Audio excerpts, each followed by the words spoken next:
WUSA 9 breaking news now. Tonight we're tracking new developments in a heartbreaking story for our community. Police say Dr. Cerina Fairfax was shot and killed by her husband, the former Virginia Lieutenant Governor Justin Fairfax. We thank you for joining us on a challenging day. I'm Leslie Foster. And I'm Lorenzo Hall. So this all happened at the couple's home in Annandale overnight. WUSA 9 obtained the police radio recording from the moment officers arrived on scene after a 911 call from the couple's teenage son. We are going to play a moment from that recording, but we do want to warn you, it is tough to hear. Caller stating that his dad might have stabbed his mom, saying that she's laying on the ground bleeding, can see holes in her shirt. Heard a fight about a minute ago. Unknown where his father is now. Yeah, police later confirmed this was a murder-suicide and a shooting, not a stabbing. Tonight, we've got the team coverage you've come to count on from WUSA 9. Matt Gregory is talking with Virginia lawmakers for their reactions to this tragedy. But we start with Matthew Torres, who joins us live from the scene in the Camelot neighborhood of Annandale. Yeah, and Matthew, we know you've been going through a lot of the court documents here, and we know Justin and Serena, they were going through a divorce. What more can you tell us about what may have led up to this? So that's right. Former Lieutenant Governor Justin Fairfax and his wife Serena were in the middle of contentious divorce proceedings. They had been married for 20 years. And based on new court documents that I was able to obtain, a judge ordered Mr. Fairfax to leave this home by the end of the month. And police believe the latest in their marital situation could have been the spark behind the shooting. Just amazed, shocked. And because I knew them. From the outside, neighbor Peter DeMeo knew there was a divorce in the works. But from inside their home, a bitter battle between former Lieutenant Governor Justin Fairfax and his wife Serena was seemingly intensifying. This has been an ongoing domestic dispute surrounding what seems to be a complicated or messy divorce. Fairfax County police say around midnight, Justin Fairfax shot and killed his wife in their basement before he went upstairs to turn the gun on himself. The couple's 2 teen children were inside the home at the time.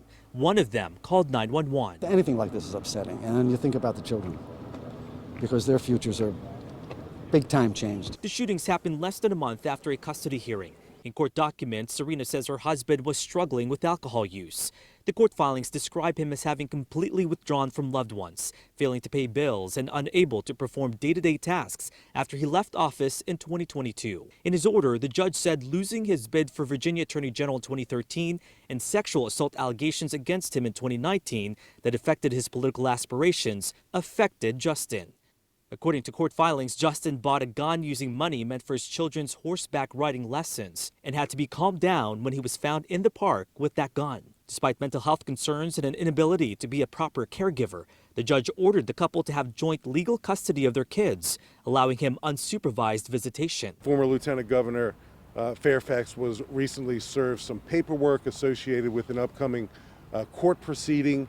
That apparently led to this incident last night. Serena first filed for divorce last July, citing, quote, no expectation or hope of reconciliation.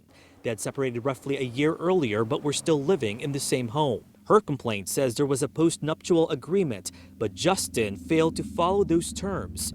Neighbors say they didn't see this coming. The possibility that there may be some marital issues, maybe divorce, that's what, beyond that, nothing. And Fairfax County Police have been here at the scene since overnight, and we just had more investigators arrive here, presumably to collect more evidence from inside this house. Police say they did respond here at least one time. That was back in January when Justin Fairfax claimed that his wife assaulted him. But based on the security cameras inside the home, Chief Kevin Davis says that his claims were not corroborated. We know after he left office that Justin Fairfax was a practicing attorney in his own firm. Meanwhile, his wife was a dentist in this area. Guys? It's so hard to wrap your brain around what happened behind you in that home, Matthew. There's so much loss and so much tragedy unfolding for not just a family, but an entire community. Keep thinking about the kids. Indeed. All right, Matthew, thank you. So Justin Fairfax, as we know, began a term as Virginia's lieutenant governor back in 2018, and he is just the second African American to be elected to the executive branch of Virginia state government. Yeah, we want to bring in our Matt Gregory now. Matt, so how are other lawmakers in Virginia responding to this news tonight? Yeah, Lorenzo, Leslie, many of us in this region know Justin Fairfax as the former lieutenant governor. Many of us covered him. Several of the current Northern Virginia elected officials served with him in Richmond. Everyone seemed to be searching for answers today to what became of the once promising politician. Last Sunday. In 2018, Justin Fairfax stood on the floor of the Virginia Senate, the second in charge of the Commonwealth of Virginia. He was a very dignified lieutenant governor. Serving in the chamber that day, Arlington County State Senator Barbara Favola. She's one of the many politicians grappling with this violent tragedy. Aside to Justin, I never, ever would have expected or suspected. And it's just heartbreaking. That's the sentiment from across Virginia politics, from Senator Mark Warner. Unexpected, shocked, and for an awful lot of us that worked with Justin, he was an enormous talent. To former Governor Ralph Northam saying this about his former deputy, quote, "My wife Pam and I are devastated by this heartbreaking news. I had the privilege of getting to know the Fairfaxes while our families served together. We're praying for Cameron, Carrie's, and the entire Fairfax family during this incredibly difficult time." Justin Fairfax. Justin Fairfax had a promising career that in 2019 seemed like he was on the cusp of becoming governor. During that tenure, there was a scandal that unfortunately then Governor Northam dealt with. Justin's name was very quickly rising to be the next governor. George Mason University political expert David Ramadan remembers in the same month the Northam scandal broke, not long after Fairfax dealt with one of his own. Sexual assault accusations that came through, and then everybody backed off, even from the lieutenant governor. Fairfax refused to resign, stayed in office, and was never charged. He ran for governor in 2021, but only received around 3% of the vote in the primary. Justin Fairfax never held public office again. I regret the fact that I didn't get to know Justin better, actually. This senseless, violent tragedy has some, like State Senator Barbara Favola, thinking about how they could have helped. And my message to my friends is we really need to get to know each other. And we need to be there for each other when somebody is going through a personal crisis. Matt Gregory, WUSA 9. And ahead in our next half hour, we will dive a little deeper into Justin Fairfax's background and the accusations that derailed his political career. But right now, we want to take a moment to shine a light on Dr. Cerina Fairfax, who lost her life in this tragedy. Yeah, she was a pillar of her community in Northern Virginia. She graduated from Virginia Commonwealth University back in 2005, and she's been a trusted dentist in Fairfax County ever since. And it wasn't just her patients who benefited. Dr. Fairfax worked with nonprofits to bring dental care to people in need. Her work was just recently recognized with an Alumni Association award from VCU as an outstanding graduate of the last decade. And there is a reality we cannot ignore when we talk about this tragedy. More than 40% of Black women experience domestic violence in their lifetime. That's according to the Institute of Women's Policy Research. And so we want to bring in an expert who is dedicated to supporting a community that is often overlooked. Joining me now is Karma Kotman, the CEO of UJIMA. This is a national resource center specifically focused on supporting the Black community through domestic, sexual, and community violence. And so, Karma, we thank you for making time on just a really, really heartbreaking day. Thank you for having me, and I am heartbroken as well. So I know you've heard the stories coming into our interview. Justin Fairfax had been essentially ordered to leave his home by April 30th. It sounds like access to his children, his money, his assets, all of that was about to change. And so these court documents appear to paint a picture of him spiraling for years and now losing really control of everything. From your experience, have you seen violence escalate when it appears everything is lost? Leslie, it's been so difficult because, yes, we have seen that violence can escalate, and we're reminded that domestic violence is a pattern, right? And so while we see that there can be one incident that leads to something horrific, what we know is that there's been a cycle and a pattern of violence, which is what we've heard, right? That there have been many incidences over a length of time and a period of time. And so we are reminded that domestic violence is very serious, that it can end in fatality, that we have to believe survivors, and that yes, there can be an incident that leads to something as fatal and heartbreaking as this. Dr. Cerina Fairfax filed for divorce. The couple was still living together. Is it common for survivors to remain in the same home during a contested divorce, and how dangerous is that? It is dangerous. It's absolutely dangerous, but it is something that we see happen.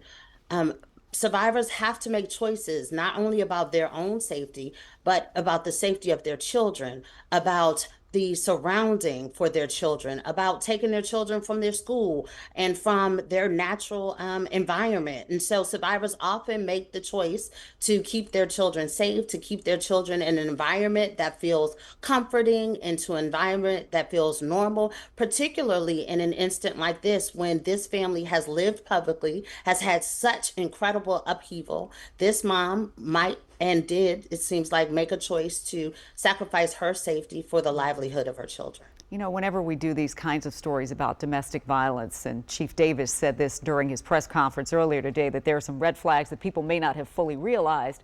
People often say, why didn't that person leave? And we know that moment is the most dangerous. And you add a firearm.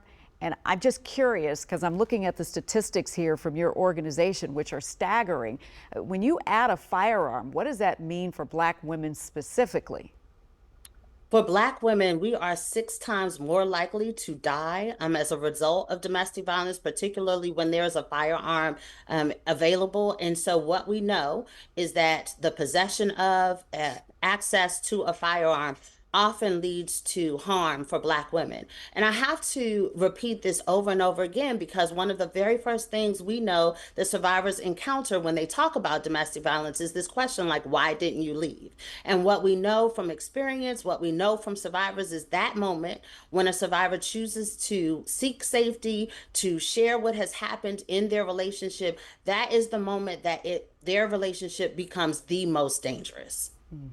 You know, our hearts and minds just keep going to the children, right? They've lost their parents, their home is a crime scene, and they were there. The son called police. What happens to children who witness or experience this kind of loss?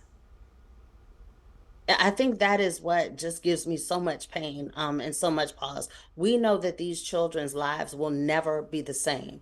There is years and years of harm that's caused not only by domestic violence incidents in the moment, but by what we are seeing in terms of the discussions that are going to happen, that they have access to online. And so they are having to relive this moment over and over again. What we know happens is there's incredible mental harm that happens. There can be physical harm. There are lifelong, real life consequences to someone living in a home where there is domestic violence, but then where there is this kind of incident where a child has seen their parents harmed.